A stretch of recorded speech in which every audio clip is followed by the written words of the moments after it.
আসসালামু আলাইকুম। Hello everyone, good morning. সবাই কেমন আছেন? আশা করি যে যেখান থেকে আমার ভিডিওটা দেখতেছেন সবাই আল্লাহর রহমতে অনেক বেশি ভালো আছেন, সুস্থ আছেন।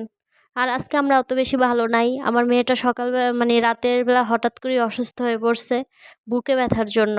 তাই একদম সকালবেলা উঠেই ডাক্তার কাছে নিয়ে যাইতেছি। আমাদের জন্য অবশ্যই দোয়া করবেন।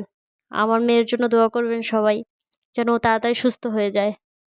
আর অবশ্য জানি না কী কারণে ওর বুকে ব্যথাটা। পরে আসলাম, আইসা এখানে ভিডিও করা বেশি ভিডিও করতে পারি নাই, বলতে পারেন একটা টেনশনের উপরে ছিলাম।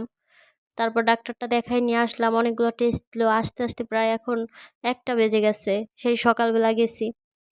আর অবশ্যই এই এলাকাটা যারা হ্যাঁ, সবুজবাগ বাসাবোর ভিতরে আছে তারাই চিনবে। আমি একটা সরকারি হসপিটাল নিয়ে গেছিলাম, যেহেতু এত সকালবেলা তারপর কোথায় যাব, এমনি মহিলা মানুষ, পুরুষ মানুষ থাকলেও দূরে কোথাও নিয়ে যাওয়া যায় বা পরিচিত থাকে। কিন্তু আমি অত দূরে কোথাও চিনি না বললে ভুল হবে, চিনি কিন্তু সাহস হয় না কোথাও একা একা যাইতে বা মেয়েকে নিয়ে যাইতে। এই তো আমরা যাইতেছি, বাসায় আসলাম। বাসায় এসে যে রিপোর্টগুলো সব নিয়ে আসছিলাম, আলহামদুলিল্লাহ রিপোর্টগুলো সবই ভালো আসছে। তো অনেকগুলো ওষুধ দিছে, বলছে যে 21 দিন খাওয়ার পরে আবার নিয়ে যাইতে হবে, অন্য অন্য টেস্ট দিবে আর কি অনেকগুলা। এই তো আমরা সকালবেলা কিছুই খাইয়া যাই না, যেহেতু আমরা রাতে অত বেশি ঘুমাইতেও পারি না মেয়ে অসুস্থতার কারণে। পরে আইসা ডিম টোস্ট করে নিলাম। সুস্থতা আল্লাহর অনেক বড় নেয়ামত বলতে পারেন। যারা সুস্থ আছে তারা সবাই আলহামদুলিল্লাহ বলা উচিত।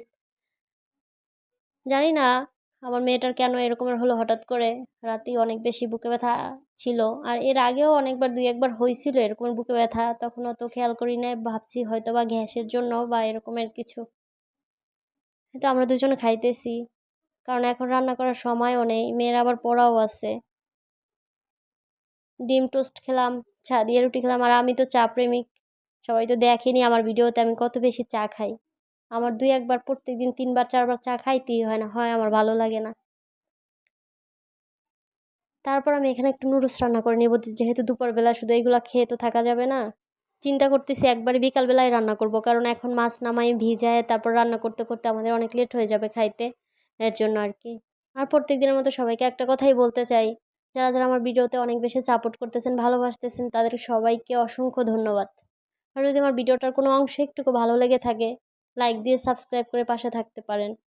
আর অনেক আপুরা ভাইয়ারা কি করে, আমার ভিডিওটা শুধু কমেন্ট করেই চলে যায়, একটা লাইক দেয় না বা পুরো ভিডিওটা দেখেও না। হয়তো তাদের কাছে আমার ভিডিওটা ভালো লাগে না। যদি ভালো লেগে থাকে একটুকু, তাহলে অবশ্যই আমার ভিডিওটা পুরো দেখবেন। আমি কিন্তু প্রত্যেকটা আপু বলেন, ভাইয়াদের ভিডিও বলেন, পুরোটা দেখি। কারণ আমি তাড়াতাড়ি করে কাজ শেষ করে আমি সারাক্ষণ তাদের ভিডিওই দেখতে থাকি। আমি কখনো ভিডিও টানিও না, আর লাইক ছাড়াও কখনো ভিডিও দেখি না। যাই হোক, আমার মেয়ের জন্য সবাই একটু দোয়া করবেন, জানি ও তাড়াতাড়ি সুস্থ হয়ে যায়। আর আমাদের তো একটাই মেয়ে, যার জন্য ওকে নিয়ে আমরা সবসময় একটু বেশিই টেনশন করি। আর বাচ্চা একটা হোক বা 2টা হোক আর 10টা হোক, সবারই মা বাবার অনেক টেনশন থাকে বাচ্চাদের নিয়ে। আর যেহেতু আমি ওকে নিয়ে একাই থাকি ঢাকায়, এর জন্য আমার আরও বেশি চিন্তা, কারণ বেশি অসুস্থ হয়ে গেলে আমার অনেক সমস্যা হয়। যেমন একা একা কোথাও যেতে একটু সাহস কম পাই আর কি, এরকমের বলতে পারেন। এই তো দুপুরের খাবারটা আমাদের এইটাই, আর কিছু খাবো না, একবার বিকালে রান্না করে নিব। সবাই সুস্থ থাকবেন, ভালো থাকবেন, আল্লাহ হাফেজ।